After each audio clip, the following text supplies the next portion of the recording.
पहले इतना को देखते हैं हम लोग। देखिए ऑक्सीजन मतलब कि क्या कहते हैं कि सांस लेना कौन से किसके कारण होता है? ऑक्सीकरण कारण, ऑक्सीडेशन होता है। इसमें कौन सी प्रक्रिया होती है?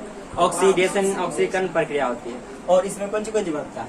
ऊर्जा और ऊष्मा। देखिए सांस लीजिएगा ना तो देखिए कुछ हीट सा लग रहा है आपको, भाप निकलता है ना, हाँ तो बस वही था ऊर्जा और ऊष्मा, समझ गए ना। उसके बाद सांस लेना कौन सी प्रक्रिया है? उपापचयी प्रक्रिया है, ठीक है। उसके बाद हम लोग सीखे थे कल का क्लास में कौन सी वायवीय श्वसन और अवायवीय श्वसन सीखे थे, ठीक है। आज देखिए और कल ये भी देखे थे कि कौन सा जीव किस चीज से क्या लेता है? सांस लेता है, ठीक है। जैसे बताइए स्तनधारी किससे लेता है? फेफड़ा से लेता है। कीट सब किससे लेता है? ट्रेकिया से लेता है, ठीक है। उसके बाद जलीय जीव किससे लेता है? गिल्स से लेता है। मेढक किससे लेता है? देखिए मेढक के बारे में कुछ और अच्छा से डिटेल से जानेंगे। हाँ उसके दोनों से लेता है, त्वचा से भी लेता है, गिल्स से भी लेता है, फेफड़ा से भी लेता है। सबका अलग अलग कंडीशन है, कब कब सांस लेता है किस प्रकार से वो भी सीखेंगे, ठीक है ना।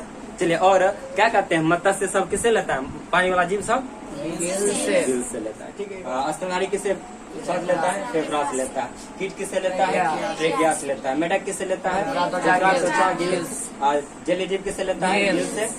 पेड़ पौधा किससे लेता है? बात रन से लेता है। अब देखिए सबके बारे में धीरे धीरे समझते हैं। स्तनधारी का तो फेफड़ा है, ठीक है, ये समझ में आ रहा है। इसी के बारे में आगे आज हम पढ़ेंगे। उसके बाद कीट के बारे में बता दिए थे। ट्रेकिया जो मतलब होता है ना, क्या कहते हैं? श्वास नली, उसी को हम लोग ट्रेकिया बोलते हैं। उसी से डायरेक्ट क्या लेता है? सांस, जिसमें मान ले कोकराहा कहते हैं। तेलचट्टा आ गया और जितना भी कीट है वो सब किस में आ जाएगा? कीट में आ जाएगा। मेढक देखिए मेढक कब कैसे लेता है? जब मेढक क्या रहता है कि मतलब कि पानी से बाहर रहता है, ठीक है ना। जब वो पानी से बाहर रहता है तो किसका प्रयोग करता है? फेफड़ा का प्रयोग करता है, ठीक है ना। जब वो मिट्टी के अंदर घुस करेगा ना, मिट्टी के अंदर दबल रहेगा तो उस समय किससे सांस लेगा? त्वचा से लेगा।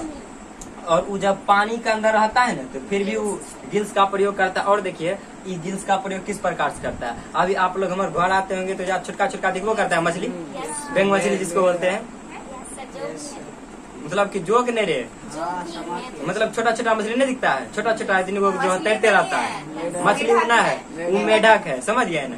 हाँ अभी जिस अवस्था में उसको हम बोलते हैं मतलब उसका छोटा लार्वा प्यूपा बोला जाता है, ठीक है। इस समय किससे वो सांस ले रहा है? गिल्स से। जब वो बड़ा हो जाएगा तब किससे लेगा? त्वचा और दोनों से लेगा, समझ गए ना। तो इस प्रकार का चीज होता है। और जलीय जीव के बारे में जोनिए रहे, गिल्स से लेता है। और पेड़ पौधा किससे लेता है? रंध्र से लेता है। इतना किसी को दिक्कत नहीं ना, बस इतना को बात समझिए। चलिए अब देखिए श्वसन मार्ग की बात करते हैं। श्वसन मार्ग किसको बोलते हैं? जिस जाकर के क्या होता है कि वायु जिस मार्ग से क्या होता है कि मतलब कि फेफड़ा तक पहुंचता है उसको क्या कहते हैं? श्वसन मार्ग कहते हैं, समझ गए ना। हाँ अब देखिए इसमें बात करते हैं। इसमें किसका ये क्या चीज है? ट्रेकिया है। अब देखिए मतलब क्या करते हैं कि एकरा में जो चीज है वो सब का नाम एक तो बगल इधर लिखते हैं। मतलब किसका सांस लेने में देखिए कौन सी चीज का यूज होता है वो सब का हम नाम लिखते हैं सुबह से। इससे पहले लिखा लेकिन चाहिए यही कुछ चरण है जिससे क्या होता है कि श्वसन पूरा होता है, समझ गए ना। अब देखिए इसमें कना कौन सी होता है बस वही समझना है। और देखिए अधिआयन फेफड़ा के बारे में लिखे है तो हमको इसी के बारे में लाइन बाय लाइन बस लिखना होता है, ठीक है ना। एक लिखते चाहे तो आप लोग 5 पन्ना 4 पन्ना जितने कर सकते हैं अपन भाषा बना करके, ठीक है ना। अब देखिए इसके बारे में हम बारी से लिखने का प्रयास करते हैं, सुनने का प्रयास करते हैं। देखिए पहला है नासिका छिद्र, मतलब ये हो गया। आगे में जो नासिका छिद्र सब एक नोक है, ये ना है के पास सबके पास है ना। हाँ तो ये नासिका छिद्र बुझिए रहे। नाक कपाट कहते हैं बोला बत्तीज है ना। ये देखिए नासिका छिद्र का काम क्या है? इसका काम है कि मतलब कि हवा को अंदर घुसने देना, ठीक है। अंदर हवा के घुसाएगा नासिका छिद्र। और देखिए नासिका में क्या होता है कि छोटा रुआ होता है, बाल होता है जो क्या करता है? धूलकण को रोकता है, ठीक है। वो काम हो गया नासिका छिद्र का। अब देखिए आता है नास कपाट, ठीक है ना, कटाप। ये क्या करता है कि मतलब कि इसमें म्यूकस होता है, ठीक है ना, चिपचिपा पदार्थ जो रहता है, ठीक है ना, वही रहता है यहाँ पर। यहाँ जो है ना हड्डी वाला चीज यहाँ पर वो क्या करता है कि मतलब जितना भी धूल कण जाता है उसको जाने से कौन रोकता है? वही रोकता है। और मतलब कि मान लीजिए ज्यादा दिन तक गया, ठीक है, मतलब कि खूब जम गया तो क्या होता है? सूख करके जम जाता है, जिसको हम लोग क्या बोलते हैं? नकटी बोलते हैं ना, बोलते हैं जो है खुद निकालते हैं हम लोग, निकालते हैं ना, तो वही वो कम बनाता है यहाँ पर नास कपाट में रहता है। अब देखिए ग्रसनी, देखिए यहीं पर जो है ना इसके इधर से क्या कहते हैं? लैरिक्स के नीचा से, ठीक है ना, क्या कहते हैं, लिरिक्स क्या है रे, सॉरी यंत्र, ठीक है सॉरी यंत्र, लिरिक्स है ना। तो यहीं पर बताए थे एक तो ढक्कनों होता है इपीग्लोटिस का, ठीक है, इपीग्लोटिस का ढक्कन होता है, ठीक है, इपीग्लोटिस का ढक्कन होता है और यहीं से फूड पाइप निकलता है, ठीक है। ठीक है, समझने का प्रयास करेंगे हम लोग। यह है food pipe, food pipe, food pipe, food pipe को करते हैं ग्रसनी या फिर ग्रास नली, ठीक है।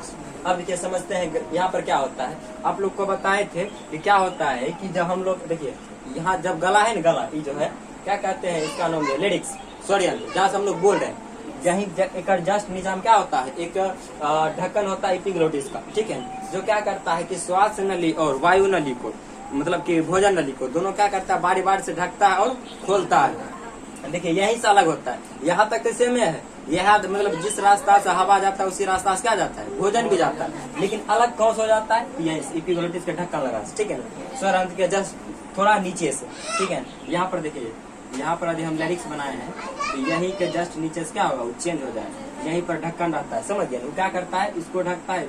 कभी कभी सोचते होंगे कैसा बात है, तो मतलब कि वाला ट्रेकिया में, अब देखिए देखिए ट्रेकिया अलग चीज है, क्या कहते हैं, फूड पाइप अलग है, ठीक है, ग्रास नली अलग है, ठीक है, ग्रास नली अलग हो जाता है, यहाँ से निकल जाता है, ट्रेकिया इधर सीधा चल जाता है, समझ गए, ट्रेकिया चल जाता है फेफड़ा में, ग्रास नली सीधा आमाशय में लेकर के जाता है। लेकिन यहीं पर क्या होता है, मान एग्जाम्पल के थ्रू यहाँ पर समझने का प्रयास करते हैं। हमारे दो उंगली देखिए, ठीक है, ये उंगली हमारा ट्रेकिया हो गया, ये उंगली हमारा क्या हो गया, ग्रास नली हो गया, फूड पाइप हो गया। तो ये दोनों जहाँ पर हमारा जुड़ा हुआ है ना, यहीं पर क्या होता है, इपीग्लोटिस का ढक्कन रहता है, समझ गए ना, यहीं पर इपीग्लोटिस का क्या होता है, ढक्कन होता है। अब देखिए ये क्या करता है, यदि भोजन आ रहा है तो श्वास नली क्या करेगा, बंद कर देगा, ट्रेकिया को बंद कर देगा, भोजन जाने देगा। यदि भोजन नहीं जा रहा है, यदि क्या हो रहा है, मतलब हवा ले रहे हैं, क्या करेगा, भोजन नली को बंद करेगा और इनर से क्या करेगा, उसको आने देगा, समझ गए। तो ये काम होता है क्या कर, इपीग्लोटिस के ढक्कन का होता है, ठीक है।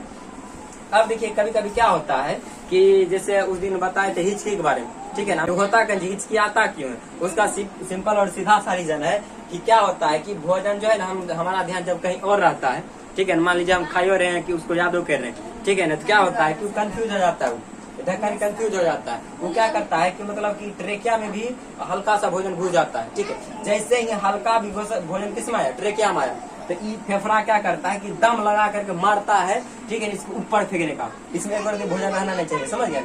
हाँ, तो इसलिए मतलब कि इधर से जो दम जो लगाता है इधर से, तो हम लोग इसीलिए ऊपर करते इच बोलते हैं, ऊपर उठता है, समझ गए ना। ये क्या करता है, मतलब इसमें भोजन एक भी रत्ती ना रहे तब तक मतलब पंप मारते रहता है जब तक इधर से भोजन इस छेद से निकल के फूड पाइप में नहीं चल जाए, समझ जाए। कभी कभी क्या होता है कि मान लीजिए कुछ ज्यादा भोजन चल गया इसमें, ये क्या कहते हैं, फूड पाइप वायु नलिका में, ठीक है, यानी कि ट्रेकिया में, तब क्या होता है कि इतना जोर से मारता है, दम लगा कर मारता है कि भोजन नाक और मुंह दोनों द्वारा निकल जाता है, समझ गए। वो जो थी हिचकी आता है किसके कारण आता है, फेफड़ा कारण आता है, जब भोजन किसमें चल जाता है, ट्रेकिया में घुस जाता है, समझ आना। तो सबसे मेन रीजन ये होता है हिचकी आने का, ठीक है ना, ये नहीं कि फूड पाइप में सब कुछ होता नहीं, ठीक है, ये चीज आज हमें पता चलो पढ़ने के दौरान, ठीक है।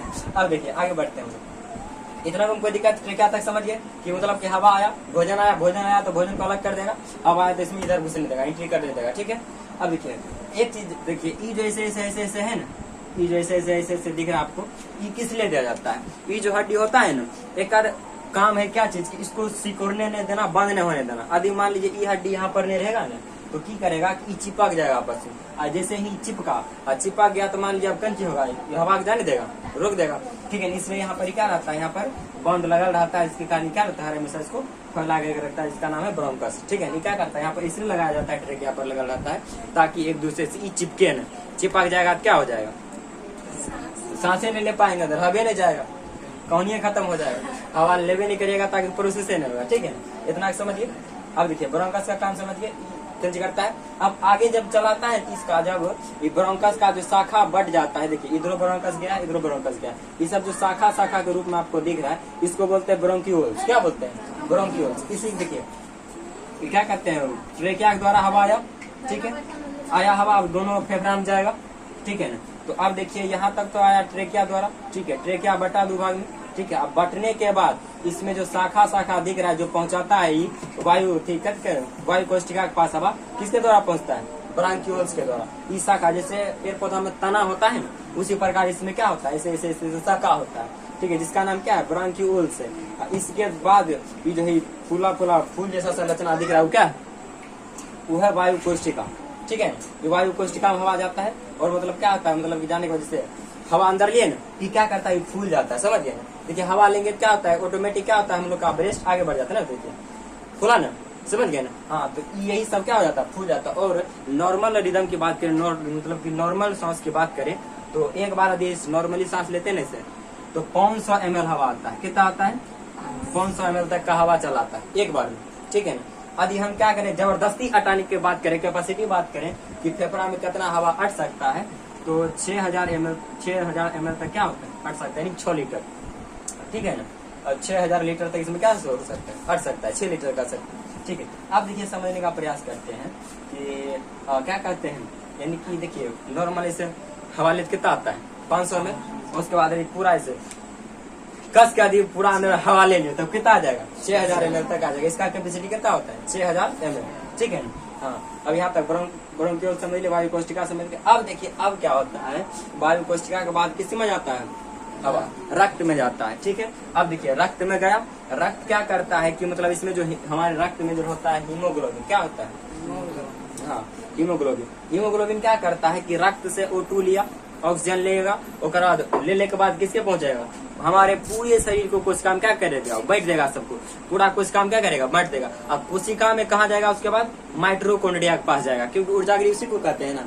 तो माइटोकॉन्ड्रिया में क्या बनता है, ऊर्जा बनता है, और ऊर्जा किस रूप में संचित रहता है, तो एटीपी के रूप में संचित रहता है। ठीक है ना। तो वो क्या करेगा कि रक्त किसको देगा, O2 माइटोकॉन्ड्रिया का, और रक्त बहेगा कौन सी में, नस में, जब मतलब क्या कहते हैं वेन बनता है, बता है आर्टरी में, सिर्फ वेन में। तो देखिए जब क्या होता है कि रक्त O2 यानी कि ऑक्सीजन को लेकर के जाता है ना, कैरी करता है, लेकर के जाता है पूरा कोशिका में बांटने के लिए, तो उसको बोलते हैं ऑक्सी हीमोग्लोबिन। क्या बोलते हैं, ऑक्सी हीमोग्लोबिन। ठीक है, आप देखिए क्या किया कि ऊर्जा का प्रयोग कर लिया, कोशिका में ऊर्जा बन गया। ठीक है, चक्र के द्वारा उसके बाद ऊर्जा बना, उसके बाद उधर से रिटर्न में क्या करता है कि कार्बन डाइऑक्साइड को फिर वही रक्त ढो करके क्या करता है, लेकर आता है कहाँ पर, हृदय में, सॉरी हृदय करते हैं, फेफड़ा में लाता है। और देखिए फिर इसी मार्ग के द्वारा क्या होता है, वो बाहर निकल जाता है, समझ गए। एक बार इधर से जाएगा, फिर एक बार इधर से जाएगा, समझ गए। तो यही काम क्या होता है, चलते रहता है। अब देखिए डायफ्राम का क्या काम है, देखिए हम लोग क्या करते हैं, अपना हवा जैसे खींच लिए, लेकिन ये जो है ना, मतलब कि हवा अपने आप निकलता नहीं।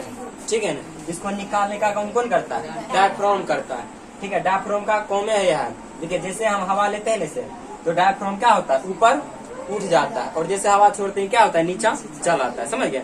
हाँ, तो डायफ्राम ऊपर जाता है और नीचे भी आता है। ठीक है ना, देखिए खुद ही फील कर सकते हैं। देखिए जिस हवा लेंगे तो ऊपर उठा ना, ठीक है, जैसे ही क्या करेंगे, छोड़ेंगे डायफ्राम नीचा चलेगा, जैसे नीचा आया ये क्या करता है, सब हवा को बाहर धकेल देता है। ठीक है, जब हम हवा छोड़ते हैं, सांस छोड़ते हैं, तो डायफ्राम नीचे की ओर खिसकता है, और जब हवा लेते हैं क्या होता है, डायफ्राम ऊपर की ओर जाता है। और यही डायफ्राम के कारण हम सांस ले पाते हैं और छोड़ पाते हैं। देखिए जब क्या हो जाती है, जब कोई भी महिला प्रेग्नेंट हो जाती है ना, तो उसका डायफ्राम काम करना बंद कर देता है।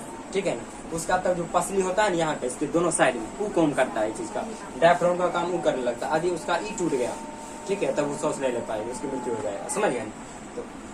तो मतलब यदि ठीक ठाक है, जब लोग प्रेग्नेंट न है पहले तक किसके द्वारा होगा, डायफ्राम के द्वारा, समझ गए।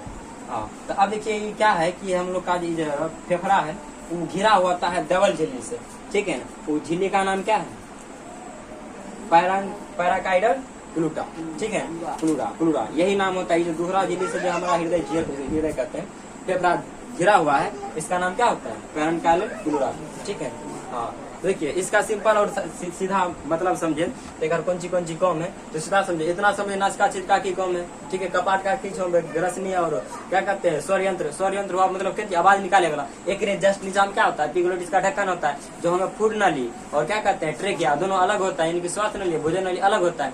श्वास नली में हवा जाता है, भोजन नली में भोजन जाता है, समझ गए। उसको अलग करने का कौन करता है, हाँ एपिग्लोटिस ढक्कन करता है। ठीक, ढकने कौन करता है, बार बार ढकता है खोलता है। उसके बाद सीधा हवा कहाँ चलाया, वायु कोशिका के द्वारा किसका जाता है, ब्रोंकियल्स में। ब्रोंकियल क्या करता है, टंग के रखता है, उसके बाद हवा ब्रोंकियोल्स की सहायता से तना क्या करते हैं, इस शाखा की सहायता से किसमें जाता है, वायु कोष्ठिका में जाता है। वायु कोष्ठिका हवा के दौरान क्या हो जाता है, फूल जाता है, इसका आकार क्या हो जाता है, बड़ा हो जाता है। अब वायु कोष्ठिका के बाद कहाँ जाता है, वो ब्लड में जाता है। ब्लड क्या करता है, ब्लड किसको दे देता है, क्या करते हैं, कोशिका को दे देता है। कोशिका में माइटोकॉन्ड्रिया इसका यूज करता है, यूज करने के बाद ऊर्जा बनाता है। ऊर्जा बनाने के बाद क्या होता है, जो शेष रूप में कार्बन डाइऑक्साइड बचता है, फिर होगा उन्हें ढोने ढोने लाता है, फिर इसी को देता है, वायु कोष्ठिका ही देता है। वायु कोष्ठिका फिर से पुचका उन्हें बाहर निकाल देता है। ठीक है ना, बस यह कौन है किसका, एक कौन है, फेफड़ा का। और ये जो हम सांस लेते और छोड़ते हैं, इसमें किसका कमाल होता है, डायफ्राम का काम होता है। समझ गए, बस यहाँ सिंपल सा गपे था, फेफड़ा पड़ेगा। और एक नाम कुछ है और देख लेते हैं।